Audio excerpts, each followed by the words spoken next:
Despite getting hit by 2 tropical storms in a matter of weeks, New Yorkers say that they are not actually prepared for the next time that a natural disaster hits. A new Siena poll finds that only 28% of residents say they were very prepared before Tropical Storm Irene slammed into the state, and about 70% say they are concerned about another natural disaster or, even worse, a terrorist attack. However, only 64% say that they're more prepared for an emergency situation than before. I find this rather curious. Here with me to discuss the poll results is the director of the Siena Research Institute, Don Levy. Don, thank you very much for being here. Pleasure to be here, Liz. I find this not only curious, but actually a little bit troubling, that people are not prepared. You would think that, you know, once bitten, twice shy, and yet that's not the case. Why do you think that is? You would absolutely think that. I mean, and actually when you go through some of the data that the people that we called gave us, it makes you even shake your head even more. Because when we ask people, okay, was your area affected? Half of New Yorkers say that yes, my area was affected. Right. So we know that Buffalo, Rochester was unaffected by the storm. So in the area that we live in, there was dramatic impact. You know, in an area like ours, 3/4 of people said that roads were blocked. 60% of people told us that they personally experienced wind damage, property damage, trees down on their property. The storm hit us and hit us hard. Yeah, sure. And just today we're getting some new statistics from the governor who says that, for example, more than 50% of the entire state's highway system was at some point in time shut down. And yet 64% say they're no more prepared now than they were before. Right. We broke it down into a series of different categories. In speaking to the experts, they say, okay, the easy things, you should have a flashlight. And the vast majority of New Yorkers said, yes, we did have a flashlight. And those who didn't went out subsequent to the storm and said, let's go get one. Okay. But on a couple more difficult elements, do you have an emergency plan? Well, that sounds hard. That sounds like something that needs to be 50 pages long. Or maybe it seems like something that I don't even know where to start. Well, fewer than half of New Yorkers said that they had a plan. Where do we go? What do we do? How do we feed ourselves? Who do we need to call? All those you know, step-by-step elements, that they had that before. And unfortunately, of those who didn't have it, of the 55% who didn't have it, only about 1 in 10 of those people say, now, once bitten, I'm going to go out there and get a plan. They haven't even done a plan. So to what do you attribute that? I mean, I know about my personal impact on this storm, and we just lost power. We didn't lose property. We were very lucky. But, you know, I mean, the reality is that now there are things in the house. We are more prepared. We have more knowledge. And, you know, now that we've done all this preparation, probably nothing will ever happen again. However, we're ready if, in fact, that occurs. But why do you think people, do they just lose sight of it? They get more interested in other things, or what? Well, certainly I think it's all those things. That it's how busy everyone is. It's this underlying faith that we have that everything will be taken care of for us. The government will take care of it. The power companies will take care of it, and that I won't be affected. That I'll be able to turn on the switch, or I'll be able to flush the toilet, and it simply will work.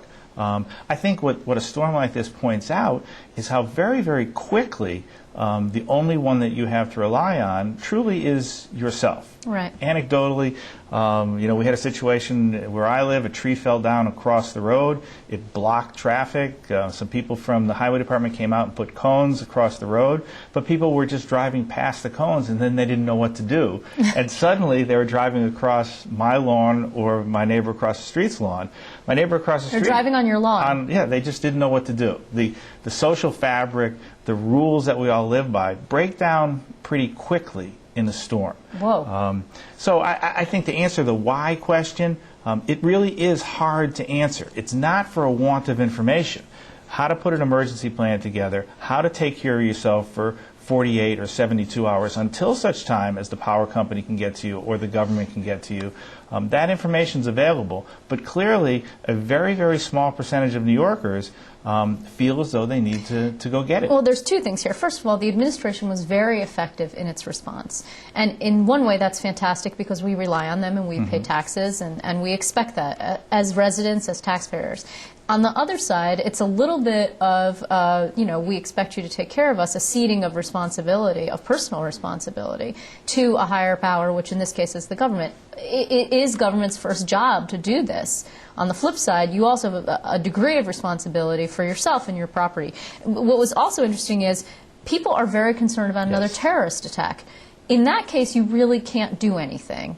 you see something, say something. But in this case, preparation for something that you actually do have control over, people don't do it. I guess it's human nature. I just find it baffling, personally. I'm not convinced if it's human nature. I think it's more of a social process. It's the nature in which in the world in which we live in now, where so many things are taken care of for us and so many things are easy. It's interesting that you note that 70% of New Yorkers say they're concerned about a terrorist attack. Even we asked about a pandemic flu, like an H1N1. A majority of New Yorkers say they're concerned about that. A majority of New Yorkers say they're even concerned about a nuclear power plant problem impacting they and their family. There's a lot of things to be concerned about. It is a little bit baffling that people don't, turn off the TV, not this show, of course, but turn off the TV. Not right now. And get the information that is readily available through federal authorities, through state authorities, county authorities about what should I do to prepare. There are checklists available, and take those steps. So this poll is usually what we're doing when we talk about your polls is talking about politics. We're usually talking about to Steve Greenberg. This is you also do a whole other spectrum of polls that have to do more about policy and about social behavior, which is what this is more. Right. And that is why we're talking to you today. However, you have a little teeny bit of a sneak preview for us, is that you're in the field right now about New Yorkers' attitudes regarding the president, which I'm very much looking forward to, because the last time you asked the president question, he was not doing so well, which doesn't bode well for him in this state and in 2012. Absolutely. We're very much interested in how New Yorkers and how the New York political scene is shaping up, as this, what's going to be a very, very long presidential election is starting to unfold. Where do New Yorkers stand? And in New York, everyone says, okay, New York is a blue state, won't be in play.